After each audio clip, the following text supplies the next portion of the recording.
Hello and welcome. Today, we're going to get into a situation I think we've all been in, but almost none of us know how to handle.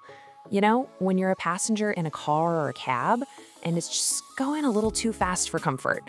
So let's dive right in and figure out how to use your voice to make sure you get there safely.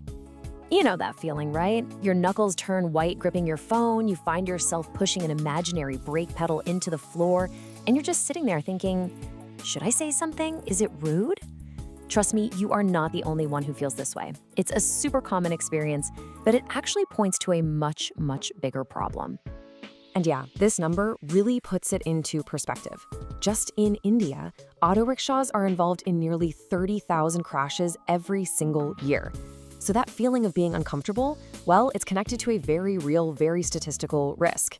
The big question is, what can we as passengers actually do about it? Well, it turns out you can do a lot. It's easy to feel like you have no power in that situation, but you're actually a huge part of the safety equation. And it really all boils down to one thing: communication. Let's break down why speaking up is not just okay, but absolutely crucial.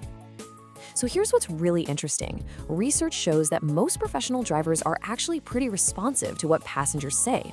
You're not just some passive person along for the ride. You're an active participant in that journey's safety.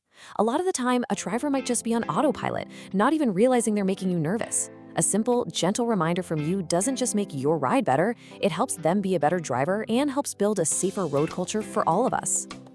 You know, the absolute best way to deal with an unsafe situation is to stop it before it even happens. You actually have the power to set a safe and comfortable tone for the entire trip before you even pull away from the curb. Let's look at how to build that foundation of safety right from the start. Think of it as a super quick 3-step mental checklist. First, just give the vehicle a quick once-over. Anything look obviously wrong? Second, a quick glance at the driver. Do they seem alert, focused? And third, and this is the most important one, you set your expectations.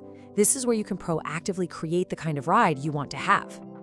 And this is just a perfect example of how easy that can be. A simple, polite little phrase like this can work wonders. See, it's not an accusation, it's just a preference. It basically gives the driver permission to relax, it removes any pressure they might feel to speed, and right away, it establishes you as someone who values safety. Okay, but what if you're already on your way and the speed starts creeping up? This is really the heart of the matter, isn't it? So let's get into the practical toolkit, the actual words you can use to handle the #1 concern for passengers: speeding. Just look at the difference here. It's night and day. Everything in the column on the left is an I statement. I get anxious. I'm early. This makes the issue about your needs, not their mistakes. It feels collaborative. Now look at the right. That's just pure accusation. The big takeaway here is simple. Make it about you, not about them. Now, behind all these good examples, there's a really simple but powerful strategy at play. Let's just call them the 3 golden rules. If you can just lock these 3 ideas into your brain, you'll be able to handle pretty much any situation calmly and effectively. It all comes down to respect, clarity, and timing. First, respect. You have to treat the driver like the professional they are. Second, clarity. Be super clear, super simple, and use a calm voice. Yelling or sounding panicked can actually startle a driver, and that's the last thing you want. And third, timing. This one is huge. Don't try to have this conversation while they're merging onto a busy highway. Wait for a red light or a quiet stretch of road. Okay, so let's talk about the worst-case scenario. In some rare situations, being polite just isn't going to cut it. Or you might get into a vehicle and realize right away that something is seriously wrong. This is your last resort, and you have every right to use it. Knowing when and how to end the ride is your ultimate safety tool. These right here are the absolute non-negotiable red flags.